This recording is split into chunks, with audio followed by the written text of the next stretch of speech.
In this game, Anand plays Vladimir Kramnik, and he has a brilliant move in store, but look at these pawns, already super active. But white has a good center. Anand has a decisive blow here, playing rook takes f3. If you would take it with the rook, then you go c2. You cannot take the queen, because then you promote with a check. And yeah, well, this is a checkmate. Therefore, white has to take back with the pawn. But now the bishop comes in. There's nothing white can do anymore. Because if you would go here, well, then this is a check and checkmate. Instead, Kramnik played queen to c4. After you take the rook, he tried to give some perpetual. But knights are very good defenders of a king. Knight g6, Kramnik resigned. There's nothing you can do. These pawns march forward and these pawns are basically stopped already. In this game, Anand plays Boris Gelfand and he's full in the attack and he plays rook f5. The pawn is pinned to the queen, so you cannot take the rook. After bishop f6, there's the first amazing move played by Anand, takes on e6. But now black has to be accurate. And the right move for black in this position will be rook e8. Working on this pin over here, because this is a back rank check. And perhaps a checkmate at some point. And what happens after bishop takes? Then you snatch off the bishop. And if takes, then this is a check. Queen in between, check. And another check. Yeah, well, and now you can just take the bishop. And this is simply winning for white. With the bishop and 3 pawns. But Gelfand played pawn takes. And this is also a mistake. If you would take the knight, which seems logical, then you just get the queen in between. And black can defend everything. And this is an equal position. But instead, Anand found the brilliant move, rook takes e6. If you take with the bishop, then you take the knight with a check. And now it's a different story, because now the bishop comes in. And we end in a similar way as before. Instead, black played king to g7, and then the queen is hanging with a check.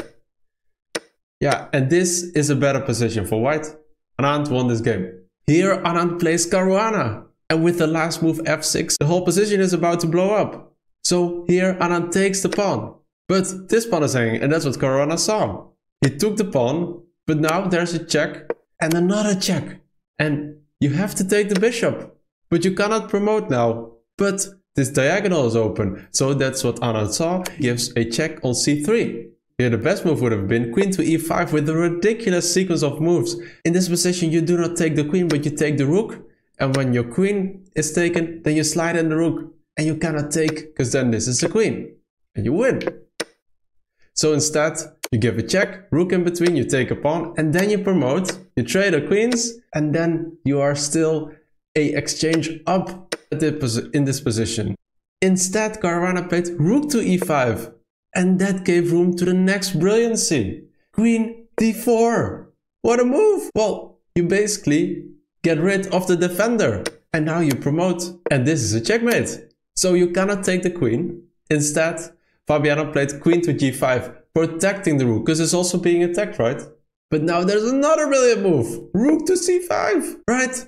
There is this pin, and now what to do? Rook takes d4. That's what Fabiano played, but this is a mate in 9. Check, check, check, queen in between, check. You take the rook, you take the bishop, yeah, you take everything basically, and here is a checkmate. In this position, black played bishop to b7, but forgot about the attack of Anand. Do you see the winning blow? Rook takes e6. Yes. Well, you have to take it, of course, otherwise you're just losing. And now there's another amazing move. Bishop e7. If you go here, then this is a checkmate. So black took the bishop. Now you come in with the queen. You have to come forward, because otherwise the rook hangs with check, right? But now you take this pawn and open up this file for the rook. Black played queen to c5. And now there's multiple ways to win. The computer says this is the best move. Anand wanted to do it the beautiful way, so he played bishop to f5. You cannot really take it, because then there's knight to c6. Check. And if you go here, well, this is a checkmate. And if you take it, also a checkmate.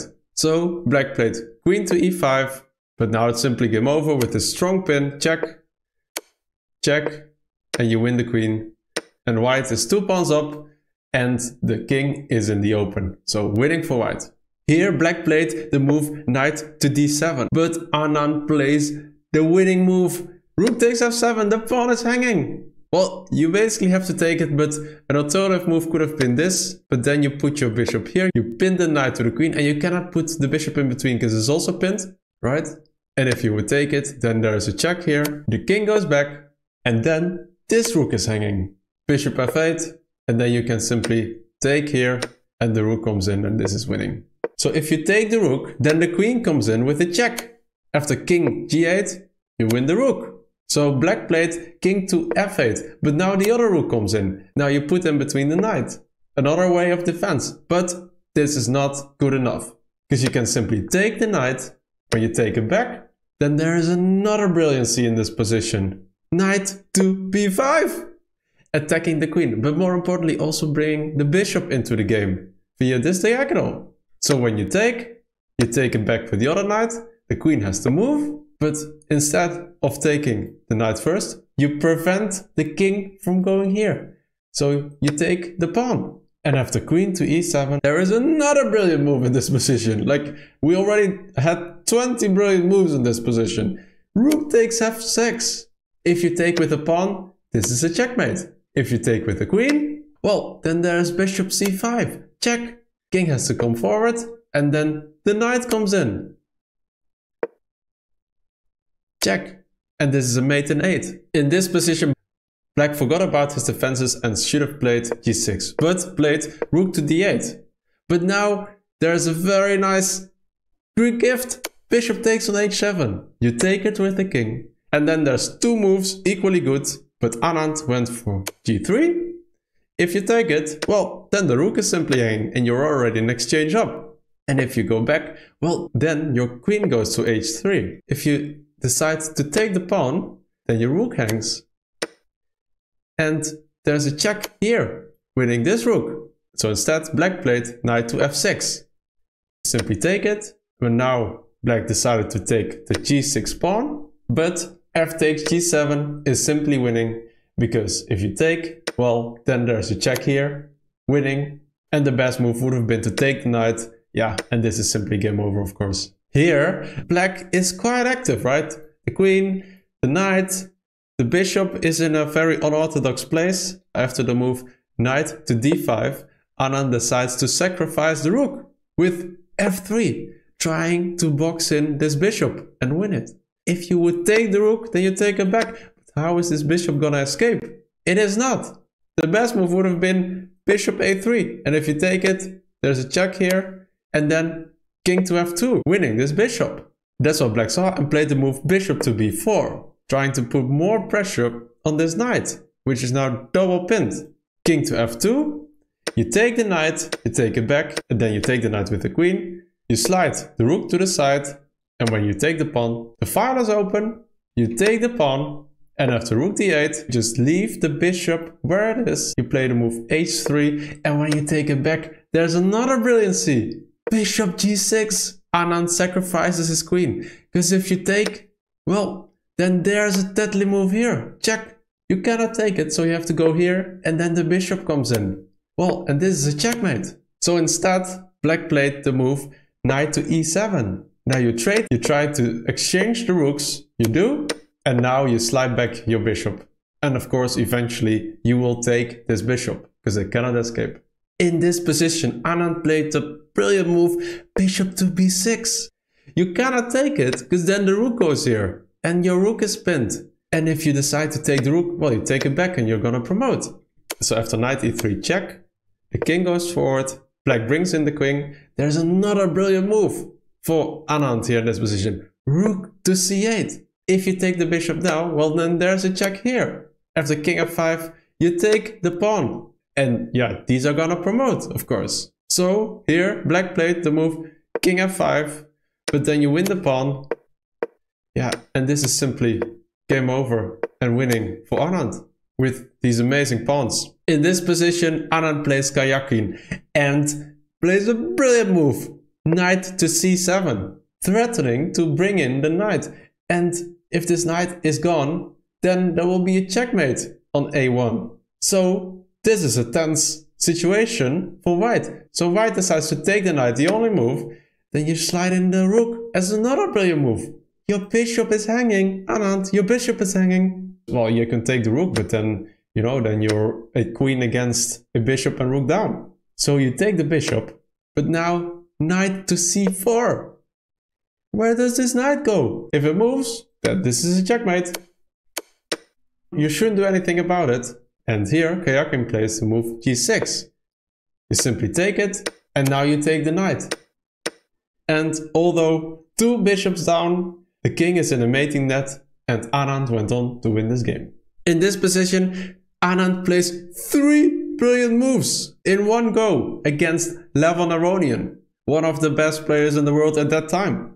Levon just took this pawn on h7. There's some things you need to take into account, right? So this rook is super good, with a potential pin on the c file.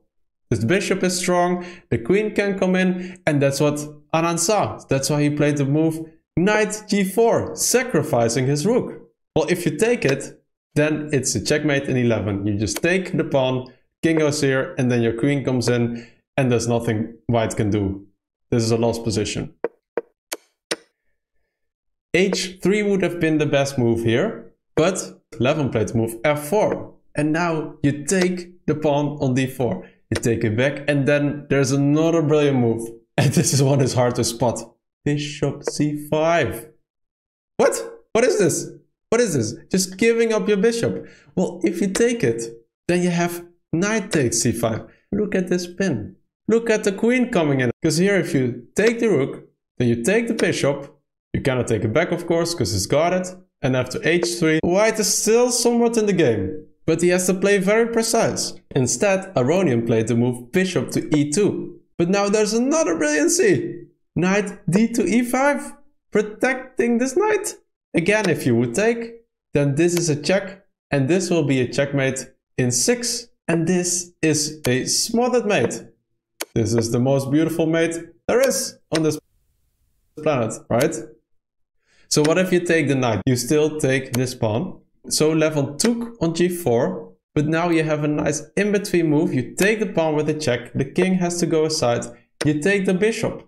Now Levon took the rook, which is not the accurate move, but there's not a lot he can do. And we will fast forward because there's another brilliancy in this game, f5, h3. Levon wants to kick away this knight, but then also this file opens up and the king has no escape square left. You can simply take the knight, queen e2, because takes would be checkmate in 1, queen e2, queen h5, pinning the pawn, and after queen d3, Anand has the last amazing and final blow, bishop e3.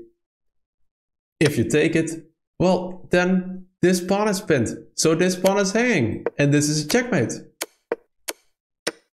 Yeah, and if you take it with the queen, well, yeah, then you lose a queen, right? Best move would have been knight to d5 of all moves. So this is game over.